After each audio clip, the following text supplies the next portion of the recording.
Halo Mas Riko, selamat malam. Halo Bu Fitri, Oh, Mbak malam. Fitri.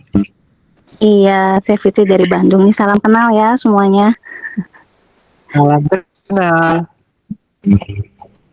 Tadi udah sempat ada dibahas sama Mas Riko sih, perihal kalau pikiran muncul terus tersadar itu memang hilang sendiri ya. Yang saya alami gitu sih Mas, jadi kayak ego tuh, ketahuan gitu ya.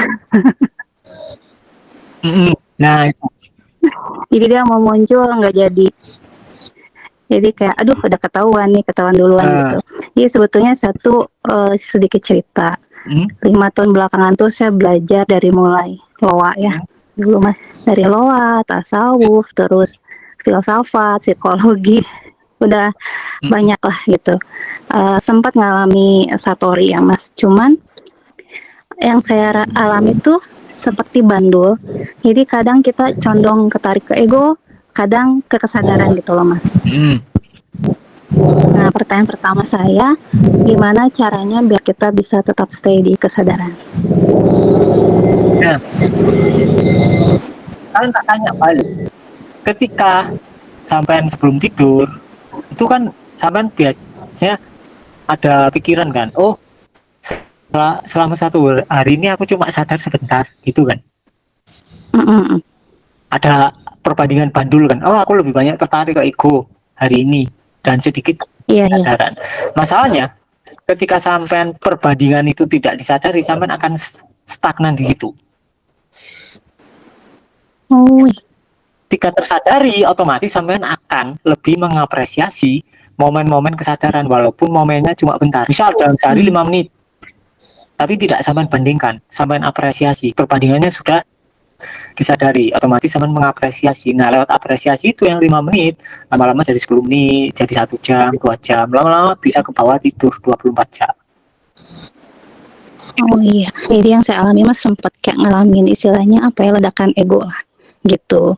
Jadi saya dari belajar banyak hal, banyak mentor, malah makin merepresi emosi gitu Mas. Jadi misalnya ada metode nih, kayak afirmasi ya, yang sering Mas Riko bahas, atau visualisasi itu malah makin memunculkan rasa kekurangan, dan itu tidak tersadari malah makin terrepresi gitu loh Mas. Nah, sampai terjadilah ledakan ego saya, komplain gitu kan, ngeluh, sampai ada satu kata dari anak saya gitu yang ngomong, hidup tuh Bu penerimaan, kayak Ibu bilang kita tuh hidup di sini saat ini gitu. Besoknya saya ketemu video Mas Riko yang letting in. Jadi tuh mau dapet tunjuk kayak udah intuisi lah gitu dapat. Yang dari situ ternyata sesimpel itu loh Mas. Saya ngerasanya sesimpel itu ternyata gitu ya. Intinya kita mau afirmasi 500 kali, mau apa, kalau kita tidak terima dulu emosinya itu memang percuma. Iya, backfire kan. Iya betul, malah makin ngerasa miskin gitu, dan tradingnya looping, malah makin menjauh rezeki itu istilahnya gitu.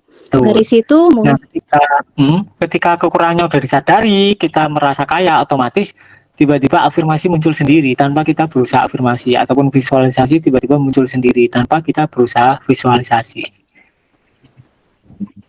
Betul Mas ya, ternyata semuanya tuh hanya soal getaran ya Mas ya, maksudnya sensasi di tubuh ya, rasanya kita misalnya udah punya sesuatu yang kita inginkan, dengan saat ini kita ngelihat anak sehat atau kita makan makanan yang enak tuh udah sama aja sebetulnya Mas. Sama, getarannya sama. Oke gitu Mas Riko, makasih banget ya udah sharing. Sehat selalu. Iya. Ini di chat kayak jadi teknik out ini, jodohan. Ini Bapak Ibu yang sudah chat, mohon maaf ya, saya tadi terlog out, ternyata ini login lagi kok, history chatnya hilang, bisa di reset ulang. Ini dilanjut sama yang ini aja, yang mau open mic silahkan. Waalaikumsalam. Halo Mas Riko, teman-teman. Halo. Foto Mas dari Bekasi. Pak Ruslan. Iya, Mas Riko. Iya, Mas. Alhamdulillah saya ketemu channelnya Mas Riko ya. Sebenarnya udah lama saya. Cuman memang kadang agak membingungkan masih Mas. Ada beberapa macam contoh ya kayak kesadaran. Kesadaran tuh seperti apa sebenarnya kesadaran yang dimaksud kesadaran itu? Apa posisi kita itu sadar bahwa kita adalah lautan cukup itu aja? Apa kesadaran bahwa kita itu ya semuanya udah terjadi, bisa terjadi begitu maksudnya Mas? Nah, intinya gini, intinya kalau kita bahas kesadaran itu sendiri pasti salah kalimatnya. Kalaupun aku jawab dan Pak Ruslan pahamnya itu cuma di kepala, bener nggak?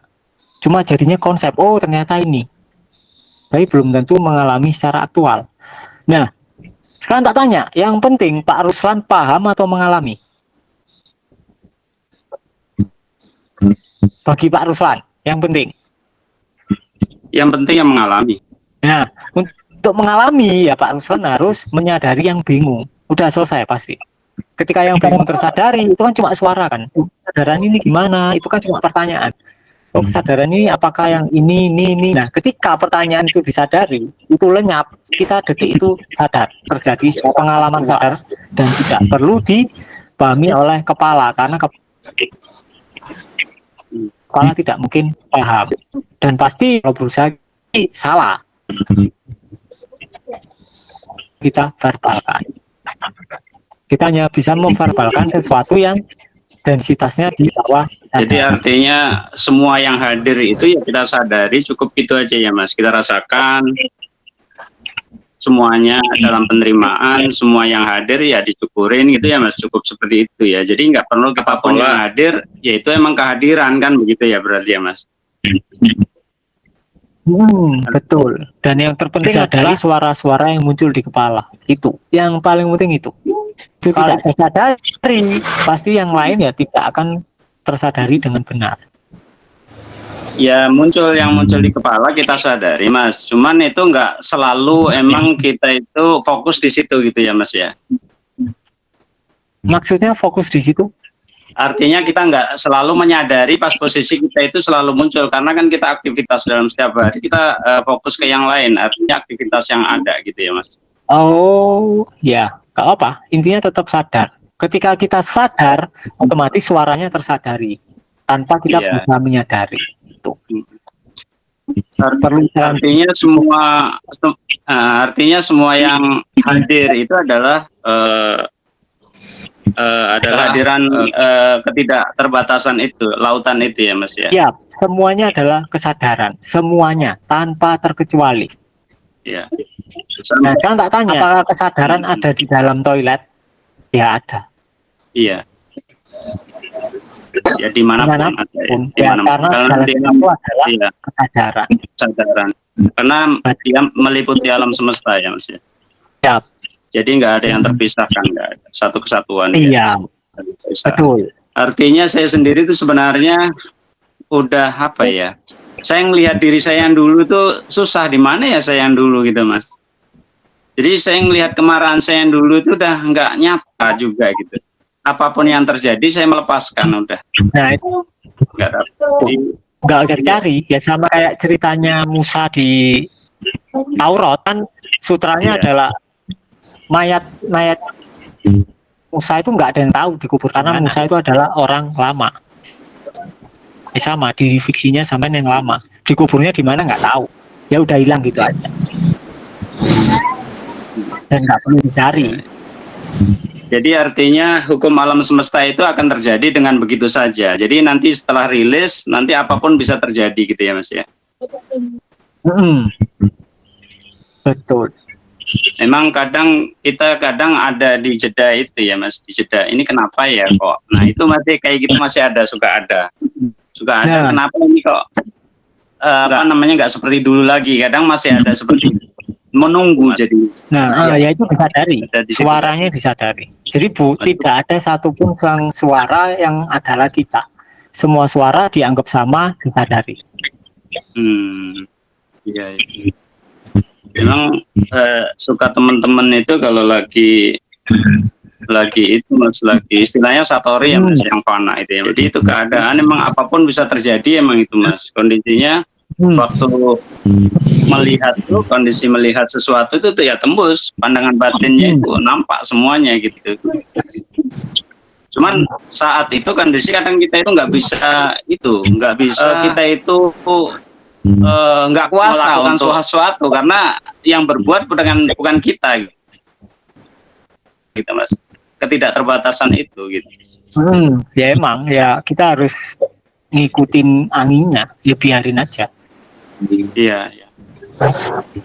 Siap. Mohon itu Mas, looping itu maksudnya apa sih Mas? Saya belum bahas looping. Looping itu kejadian yang terus berulang. Misal kena tipu, dia kena tipu terus, kena tipu terus, kena tipu terus. Iya. Nah itu looping. Misal diselingkuhi, dia diselingkuhi terus, diselingkuhi terus. Berarti reaksi batinnya belum selesai. Iya. Ya kadang ada hal kecil datang gitu ya. Kayak kemarin saya pesan sesuatu ternyata berbeda, nggak sesuai dengan pesanan saya. Tapi ya udah biarin aja. Coba karena saya hubungi nggak bisa ya nggak ada masalah kan begitu aja ya Mas. Dan justru orang-orang yang dahulu banyak ya, ada seumpama ada nilai 200 juta, 500 juta di orang, kan kita juga udah cuman mendoakan dan berusaha untuk menenangkan dia bahkan supaya dia bisa memahami kesadaran itu semuanya dilepaskan gitu. Memang seperti itu ya Mas ya? Ya betul. Ya, tapi intinya ini, kalau memang respon naturalnya memang bahagia, enggak ada kesedihan ya, berarti itu sangat oke sudah. Tapi kalau kita aslinya merasa sedih atau merasa kesel, tapi kita berusaha baik-baik saja, itu yang gawat. Makanya yang poin penting pertama adalah jujur terhadap diri sendiri. Kalau Pak Broto merasa sudah jujur dengan diri sendiri, berarti itu it's okay, itu sudah sangat oke. Ketika uangnya Pak Broto di orang ada 200 juta dan Pak Broto udah biasa aja, berarti itu sudah sangat oke. Iya, alhamdulillah sih Mas. Alhamdulillah kita ya itu tadi sadar bahwa kita itu bukan dirinya saya. Bahkan kemarin itu saya ngechat teman, saya hadir ke tempatnya dia, ke warungnya dia. Pagi itu saya chat itu langsung dia itu saking senengnya. Orderan itu langsung 3 juta itu hadir di warungnya dia Mas. Mantap berarti sudah. Iya, saya juga bingung gitu. Kok bisa gitu ya gitu ya. Dia yang cerita itu dia juga bingung, padahal semenjak COVID itu dia udah habis itu. Dia biasa omset 50 juta itu per hari. Hilang begitu aja, dan pas saya itu baru ngechat mau ke sono gitu karena diundang saya. Langsung itu orderan itu nyampe. Itu subhanallah gitu saya juga. Mantap. Ya saya alhamdulillah. Gimana Pak Mas? Mantap. Cocok berarti juga. Lanjutkan. Ya, alhamdulillah. Tapi apa bisa dilihat ya Mas dari ini Mas Riko ya? Seperti apa kelihatannya Mas? Bisa dilihat? Apanya dilihat? Barangkali nampak gitu dari inian Mas Riko, apa cuman argumentasi ini cukup ya? Nggak tahu aku kalau apa namanya. Ya yang tahu sampean sendiri. Ya, kalau sampean jujur sampean pasti tahu. Kalau aku disuruh nerawang ya nggak tahu. karena ini saya juga bingung Mas Riko itu ilmunya itu emang tingkatannya yang saya sampaikan di chat tadi emang bukan tingkatan di alam ini, bukan alam zohir ini, alamnya alam kodim itu, alam sebelum apa. Jadi cukup disadari, tapi kenyataannya kita itu semua yang ada begitu. Nah, apapun sebenarnya kalau keadaan satori itu ya Mas ya, panah itu memang bisa terjadi sebenarnya. Memang bisa terjadi. Cuman pas itu kita nggak bisa mengendalikan diri kadang itu. Jadi belum halus Mas, belum halus. Kalau udah yang halus, nah sudah bisa. Yang berusaha mengendalikan tuh harus disadari. Iya. Ya kan, masih ada egonya mau apa namanya, mau megang sesuatu itu, bingung dia. Iya Mas. Karena keyakinan kita emang ada yang menggerakkan, guys, di luar diri ini kan ada yang menggerakkan. Kan? Artinya kita udah nggak puas kalau lagi nggak ada yang mampu lagi untuk bisa menggerakkan diri sendiri, karena udah itu yang saya bilang itu emang ya terjadi ya katakan alat emang suhani macam-macam Mas. Jadi gitu. Jadi bukan Broto lagi yang gerak, adalah Nah masalahnya ketika Broto sudah nggak bisa gerak, dia mencoba melawan. Nah itu yang perlu disadari Brotonya. Ya. Aman? Terima kasih Mas Ciko. Terima kasih. Sama-sama Pak. Silakan ya.